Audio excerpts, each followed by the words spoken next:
হচ্ছে আমাদের দলে তো আসলে শাহরিয়ার ইমন ছিল, আমরা কি চাইলে তাকে খেলাইতে পারতাম না? কি কোনো দিক থেকে মনে হয় যে শাহরিয়ার ইমন রফিকের তুলনায় আহ, খারাপ ফুটবলার? একটা পর্যায়ে গিয়ে আমরা দেখলাম যে কয়েকজন জার্নালিস্ট, আমি সেখানে জুলকারনাইন শাহরিয়ার নাম নিতে পারি, মাইনুল ইসলাম নামের একজন সাংবাদিক আছে, উনিও বিষয়টা নিয়ে কটাক্ষ। সো ভাইয়া, প্রথমেই যদি একটু জানতে চাই যে আসলে গতকাল সারমারিনোর বিপক্ষে বাংলাদেশের যে ম্যাচটা, ওভারঅল যদি পারফরমেন্স বিবেচনা করতে বলি, আপনি এক কথায় কি বলবেন যে কেমন লেগেছে আপনার কাছে ম্যাচটা? এটা ম্যাচটা তো আসলে প্রথমত সিলেকশন নিয়ে অনেক ব্যাপার ছিল, প্রশ্ন ছিল, প্রশ্নবিদ্ধ কিছু সিলেকশন ছিল। ওগুলো হয়তো আমরা পরবর্তীতে বিস্তারিত আসবো, আপনার সেরকম প্রশ্ন থাকলে। হ্যাঁ, হ্যাঁ। তো এটার বাইরে যদি বলি যে টিম এফোর্টটা খুব চোখে পড়েছে। মানে সবাই, যেহেতু এটা নতুন একজন কোচ এবং যথেষ্ট ভালো প্রোফাইল, আমি মানে আমাদের সম্ভাব্য যে ভাই প্রোফাইল ছিল তাদের সাথে তুলনা করে বলছি না, বাট বাংলাদেশের প্রেক্ষাপটে যথেষ্ট ভালো প্রোফাইল একজন কোচ এসেছে, তাকে ইমপ্রেস করার জন্য চেষ্টাটা ছিল সবার। ভালো খেলা খারাপ খেলা আরেক জিনিস, বাট চেষ্টাটা বোঝা গেছে যে প্লেয়াররা খুব সচেতন ছিল এফোর্ট দেওয়ার ক্ষেত্রে, এবং দলগত ওই ব্যাপারটা ছিল, প্রেসিং বলি বা সংঘবদ্ধ ডিফেন্স। তো খেলাটা খুবই ইন্টেন্স ছিল, সাধারণ লেভেলের বাইরে গিয়ে বাংলাদেশ খুব ভালোভাবে ম্যাচ করেছে। সান মারিনো শুরু থেকে প্রথম 5-10 মিনিট মনে হচ্ছিল ওভার পাওয়ার করছিল বাংলাদেশকে, স্পিড বলি বা ফিজিক্যালি বলি, বাট বাংলাদেশ সান মারিনোর পেসটা পিক করে টোটাল পুরো ম্যাচ জুড়ে বেশ ভালো কম্পিট করেছে এবং জয় নিয়ে বের হয়ে এসেছে। তো ম্যাচটা বেশ ডাইনামিক ছিল, ভালো লেগেছে খেলাটা দেখে। ওকে, আমরা অলমোস্ট যেহেতু ম্যাচের মধ্যে ঢুকে গেছি, তো এই আলোকে যদি আমি একটু জানতে চাই যে আমরা ম্যাচের যদি গতকাল ফার্স্ট হাফের দিকে একটু খেয়াল করি, আমরা সেখানে দেখেছি যে বাংলাদেশ মানে বারবার বল লুজ করছে এবং মনে হচ্ছে কিছুটা এলোমেলো ফুটবল খেলছে। তো এবং পরবর্তীতে যদিও বাংলাদেশ দল কিছুটা ওভারকাম করছে, এবং তারপরে হয়তো অনেকে আক্ষেপ থাকতে পারে যে ম্যাচের ফরমেশন কি ছিল বা ট্যাকটিক্স কি ছিল, মানে অনেকেই বুঝে উঠতে পারে নাই। তো আপনার কাছে কি মনে হয় যে পিটার ডুলি আসলে এই ম্যাচটাকে কোন ট্যাকটিক্সে বাংলাদেশকে খেলিয়েছেন এবং তার ওভারঅল লক্ষ্যই বা কি ছিল? আচ্ছা, তো ট্যাকটিক্স এর কথা বললে, এটা প্রথমত দলে কোনো বিশেষজ্ঞ নাম্বার 9 ছিল না বা কোনো স্ট্রাইকার সুলভ কেউ ছিল না। কিন্তু থমাস ডুলি, যেটা আমরা বুঝতে পারলাম ম্যাচ জুড়ে, যে সে প্রথমে মুরসালিনকে সে নাম্বার 9 হিসেবে রেখেছে। এটা ফলস 9 না, এটা অনেকে বলতে পারে ফলস 9 বেশি, এখানে ফলস 9 এর কোনো বিষয় নেই। 2024-এর প্রথম হাফের পর বাংলাদেশ অ্যাকচুয়ালি ওই অর্থে ফলস 9-এ খেলায় নেই। মুরসালিন উপরে ট্রেডিশনাল নাম্বার 9 হিসেবে রোলে ছিল। অ্যাকচুয়ালি বাংলাদেশ সেভাবে ডায়মন্ড মিডফিল্ড ফলস 9 ওরকম ফরমেশন বাংলাদেশ আর মেনটেন করতে পারে নাই, এক্সপোজ হয়ে যাওয়ার পর। ক্যাপ্টেনার যে ফলস 9 সিস্টেমটা এক্সপোজ হয়ে যাওয়ার পর, তো এখানে ফলস 9 কিছু ছিল না। এখানে মোরসালিন ট্রেডিশনাল নাম্বার 9 হিসেবে শুরু করেছিল, অনেক সময় জামাল তার জায়গাটা নিচ্ছিল, এবং সেকেন্ড হাফে আমরা দেখলাম যে জুনিয়র সোহেলকে নামানো হয়েছে ওই নাম্বার 9 রোলে। তো থমাস ডুলির একটা জিনিস নিশ্চিত, যে থমাস ডুলি সে নাম্বার 9 চায় তার দলে, এবং সে সান মেরিনো যাওয়ার আগে তার কথাবার্তায় কিছুটা এরকম বিস্ময়ে দেখেছি আমি, যে সে বলছিল যে এরকম কোনো খেলোয়াড় থাকতে পারে হয়তো একাদশ আসার মতো, কিন্তু সে টোটাল আমাকে সাজেস্ট করার লিস্টেই ছিল না হয়তো, সেটা আমি লিগ দেখলে বলতে পারবো। তো তার কথায় ওরকম উষ্মা বা ওই বিষয়টা লক্ষ্য করা গেছে। তো এটা একটা ভালো দিক, যে ঠিক আছে আমরা হয়তো আবার ইনশাল্লাহ একটা ট্রেডিশনাল নাম্বার 9 সিস্টেম আমরা ফেরত আসছি আবারও। এবং এই যে আমরা দেখেছি যে অপোনেন্ট হাফে অনেক বল লুজ করেছে। আমরা যদি খেলাটা শুরু হয়েছিল 4-2-3-1 হিসেবে, হামজার সাথে ছিল হচ্ছে কোটা সোহেল এই হোল্ডিং মিডে, এবং তাদের সামনে ছিল জামাল, ওয়াইড এরিয়াতে ছিল একদিকে রফিক একদিকে ফাহিম, আর ট্রেডিশনাল নাম্বার 9 ছিল মুরসালিন। এবং আমরা যেটা দেখলাম যে প্রেসিং এর সময় বাংলাদেশ অ্যাকচুয়ালি 4-4-2 হয়ে যাচ্ছিল। মুসলিমের সাথে Jamal higher up the pitch press করেছে, জামাল প্রচুর রানিং করেছে, মানে ওয়ান অফ দা মোস্ট মানে হার্ড ওয়ার্কিং প্লেয়ার ছিল, যদিও খুব একটা ভালো করতে পারে না, এবং ভালো না করার কারণও আছে। হামজা এর আগে এরকম নাম্বার 10 বা সেকেন্ড স্ট্রাইকার রোলে খেলেছে, কিন্তু সেখানে একটা ট্রেডিশনাল ফরওয়ার্ড কেউ না কেউ ছিল জামালকে হেল্প করার জন্য। কিন্তু মোরসালিন কিন্তু সে প্রথাগত প্রেসার হিসেবে ভালো না, মোরসালিনের ওই স্পিড বা স্ট্যামিনা বা ইন্টেন্সিটিটা নাই, যে সে প্রথাগত নাম্বার 9 হিসেবে সে ফুল ফোর্সে প্রেসিংটা করতে পারবে।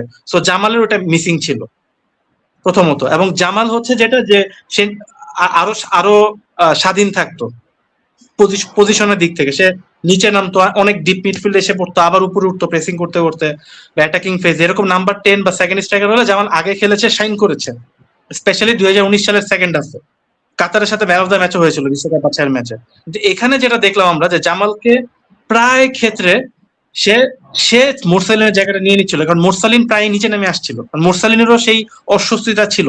কারণ মোরসালিন স্বাভাবিক, সে ট্রেডিশনাল নাম্বার 9 না, সে উপরে একটু অধৈর্য হয়ে যাচ্ছিল, খাবি খাচ্ছিল। এবং জামালেরও এরকম অভ্যাস নাই যে অপোনেন্টের দিকে পিঠ দিয়ে হোল্ডিং প্লেটা করা বা বল হোল্ড করা, পাস খেলা, ওরকম অভ্যাস কিন্তু কারণ নাই। এবং নতুন একজন প্লেয়ারকে আমরা দেখলাম, রফিক। রফিক এখানে স্কোয়াডে থাকা ডিজার্ভ করে কিনা, একটা বড় প্রশ্ন হচ্ছে যে রফিক 30 জনে কিভাবে আসলো। 30 জনে যেহেতু আসছে, পরবর্তীতে যে ফাইনাল লিস্টটা আসলো, হয়তো মানা যায় যে ঠিক আছে, সে 26 জনের দলে থাকা ডিজার্ভ করে, সে নতুন একজন হিসেবে ঢুকেছে, তার টেকনিক্যালি সে খারাপ না। সে যদি ওয়াইড এরিয়া খেলেছে, সে তার টেকনিক্যালি ভালো, বাট তার ওই ফিজিক্যালিটিটা নাই ম্যাচ করার মতো। তো এই যে মোরসালিন, জামাল, রফিক, এই একটা কম্বিনেশনাল একটা কনফিউশন ছিল, অনভ্যস্ততা ছিল, সব মিলে এইভাবে বলগুলা লস হচ্ছিল। তো এটা হচ্ছে গিয়ে প্রথম কথা, যে আমরা 4-2-3-1 হিসেবে শুরু করেছিলাম, তবে প্রেসিং এর সময় এটা 4-4-2 হয়ে যাচ্ছিল। জামাল মোরসালিন উপরে প্রেস করছিল, হামজাও উপরে উঠে আসছিল, কোটাসোল একটা সেফ একটা অবস্থানে ছিল নিচের দিকে। তো এটা হচ্ছে মোটা দাগে ডুলির যে খেলানোর ধরনটা আমার দেখে মনে হয়েছে।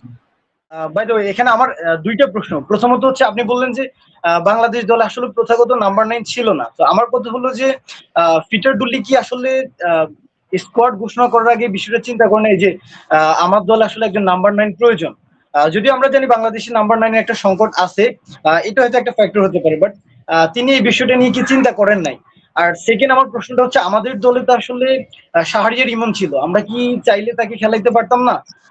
ইভেন আমরা চাইলে কি রফিকের জায়গায়ও শাহরিয়ার ইমনকে খেলাইতে পারতাম না? আপনার কাছে কি কোনো দিক থেকে মনে হয় যে শাহরিয়ার ইমন রফিকের তুলনায় খারাপ ফুটবলার? বা হ্যাঁ, আমি এখানে যেটা বললাম যে ইমনকে নাম্বার 9 খেলানো যেত, কিন্তু সেও কিন্তু প্রথাগত নাম্বার 9 না।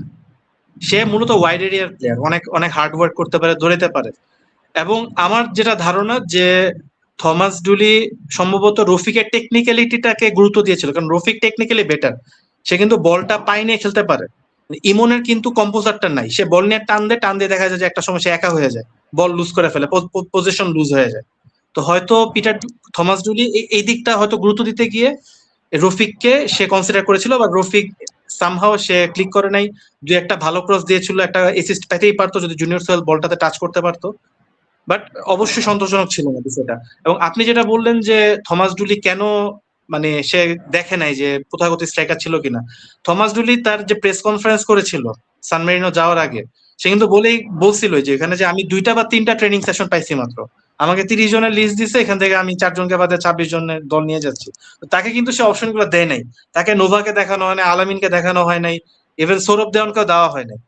তো তার কিন্তু বোঝার উপায় নাই, এগুলো কিন্তু টেকনিক্যাল ডিরেক্টর টিটু, তারপর হাসান এদেরই কাজ আলটিমেটলি, যে তাদেরকে কোচকে অপশন গুলা দেওয়া, তারা কিন্তু দিতে পারে না। এবং কোচ কিন্তু প্রেস কনফারেন্সে বলে গেছিল যে আমি সেপ্টেম্বর অক্টোবর নাগাদ, এটা আমি যে দল আমাকে সাজেস্ট করাইছো এখান থেকে আমি বাছাই করে নিয়ে যাচ্ছি, বাট নেক্সট যে সেপ্টেম্বর অক্টোবর উইন্ডো, সেখানে আমি আমার মতো করে দল দিব। গতকাল আসলে বাংলাদেশের যে দুইটা গোল ছিল, দুইটা গোলই ডিফেন্ডার তফু বর্মন করে। এবং আমরা দেখে আসছি যে বাংলাদেশের যেগুলো ম্যাচ হচ্ছে, এবং এই ম্যাচগুলোতে সংখ্যাগরিষ্ঠ সময় দেখা যাচ্ছে যে মিডফিল্ডাররা কিংবা ডিফেন্ডাররা গোল করে দিচ্ছে, উইঙ্গাররা বা স্ট্রাইকাররা সেভাবে আসলে অবদান রাখতে পারছে না। এবং অনেক ক্ষেত্রে অবশ্য বাংলাদেশ দল স্ট্রাইকার খেলছেও না। এক্ষেত্রে আপনার কাছে কি মনে হয় যে বাংলাদেশ আসলে লং টার্মে যদি চিন্তা করে, সেক্ষেত্রে কি আসলে বাংলাদেশে আসলে স্ট্রাইকার নিয়ে ভাবার সময় এসে গেছে কিনা?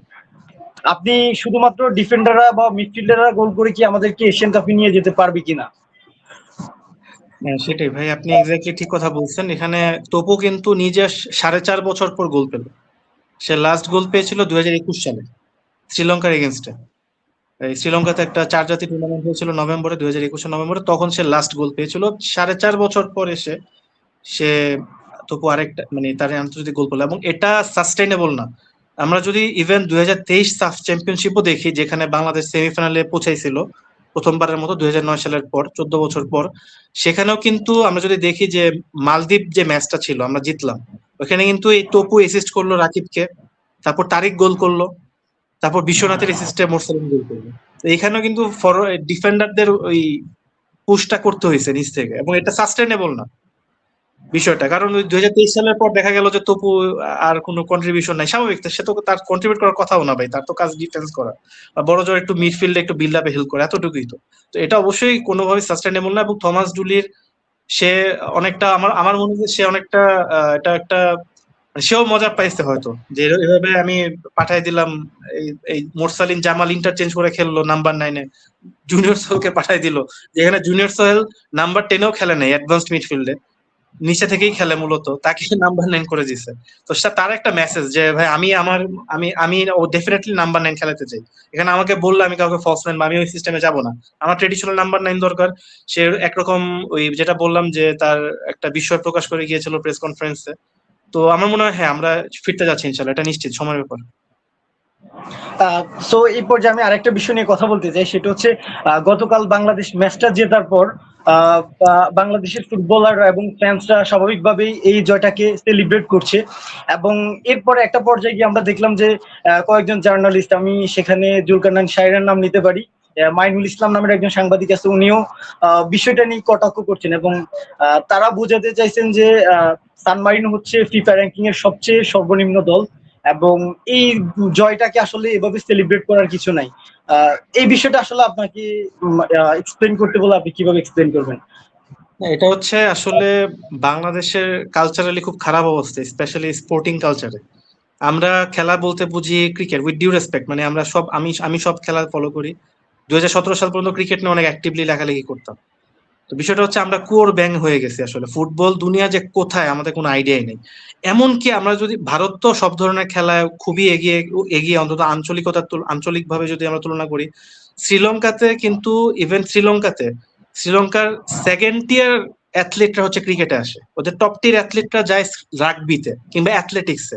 শ্রীলঙ্কার কিন্তু দুর্দান্ত হিস্ট্রি আছে, ওদের কিন্তু অলিম্পিকে কয়েকটা একাধিক পদক আছে অলিম্পিকে, অ্যাথলেটিক্স থেকে, স্প্রিন্ট থেকে। শ্রীলঙ্কা কিন্তু রাগবিতে খুবই ভালো টিম, স্পেশালি সেভেন্স রাগবি এইসবে, এবং ওরা এই ধরনের যে ফরম্যাট আছে বিভিন্ন রাগবির, ওগুলোতে তারা ট্রাই করে। সো এই প্রেক্ষাপটে ফুটবল দিনের কথা বলছিলাম যে সান মেরিনো, এটা হচ্ছে ইউরোপে খেলে তারা। এবং আমরা যদি দেখি যে সান মেরিনো 2024-25 সিজনের নেশনস লিগে তারা গ্রুপ ডি থেকে গ্রুপ সি তে প্রমোশন পাইছে। তারা হারিয়েছে হচ্ছে, আমি উচ্চারণটা করতে পারি না, লিয়েক স্টেনটেইন এরকম একটা নামের একটা ফুটবল দেশ, তাদেরকে 2 ম্যাচে হারায় গ্রুপ সি তে প্রমোশন পাইছে। তো লিয়েক স্টেনটেইনও হচ্ছে র্যাঙ্কিং এ 205 বা 206 নাম্বার দল, এবং এই দলটা গত বছর হংকংকে হারাইছে 1-0-তে, লিয়েক স্টেনটেইন, যাদেরকে সান মেরিনো 2 ম্যাচ হারায় প্রমোশন পাইছে ন্যাশনস লিগে। এবং এই সেম টিম লিয়েক স্টেনটেইন, তারা হচ্ছে এই বছরের ফিফা সিরিজে তানজানিয়াকে হারাইছে, আফ্রিকার দল তানজানিয়াকে 4-1 হারাইছে, যেই দলটা ফিফা র্যাঙ্কিং 113 নম্বরে। সো আমরা এখানে একটা ইউরোপের দেশকে নিয়ে কথা বলছি, যারা ওয়ার্ল্ডের কিছু সেরা দলের এগেনস্টে রেগুলার ম্যাচ খেলে। তারা চেক রিপাবলিকের কাছে 1-0-তে হারছে, ডেনমার্কের কাছে 2-1 হারছে, এগুলো রিসেন্ট রেজাল্ট। তো এরকম একটা দল, এবং আমি যদি ম্যাচের প্রথম 5-10 মিনিটও দেখি, আমরা দেখলাম যে বাংলাদেশ শুট করে, মানে যে ইন্টেন্সিটিতে শুরু করলো সান মেরিনো, বাংলাদেশ এক্সপেক্ট করে নাই। কারণ বাংলাদেশ ম্যাচের শুরুতে দেখা যায় এশিয়ান দলগুলো একটু সাবধানে খেলে বা এরকম ইন্টেন্সিটিতে শুরু করে না, যেটা সান মেরিনো শুরু করছিল হট করে, ইন্টেন্সিটি, ফিজিক্যালিটি সবকিছু মিলিয়ে। তো এটা ডেফিনেটলি আমি বলবো না যে কোনো অ্যাচিভমেন্ট না, ডেফিনেটলি কোনো অ্যাচিভমেন্ট না, বাট এটাকে এভাবে ছোট করে, এটা নিতান্ত অশিক্ষিত বা অশিক্ষিত একটা আচরণ, এবং এটা একটা ল্যাক অফ স্পোর্টিং কালচার বোঝা যায় বাংলাদেশের, যে একটা কোর ব্যাঙে যে আমরা সবাই মনে করতেছি যে দুনিয়াটা অনেক ছোট, এরকম কিছু আর কি বিষয়টা, যেটা এটা আনফরচুনেট। আশা করি যারা দায়িত্বশীল, যাদেরকে অনেক মানুষ ফলো করে, তাদেরকে আরো সচেতন হওয়া উচিত এই বিষয়ে।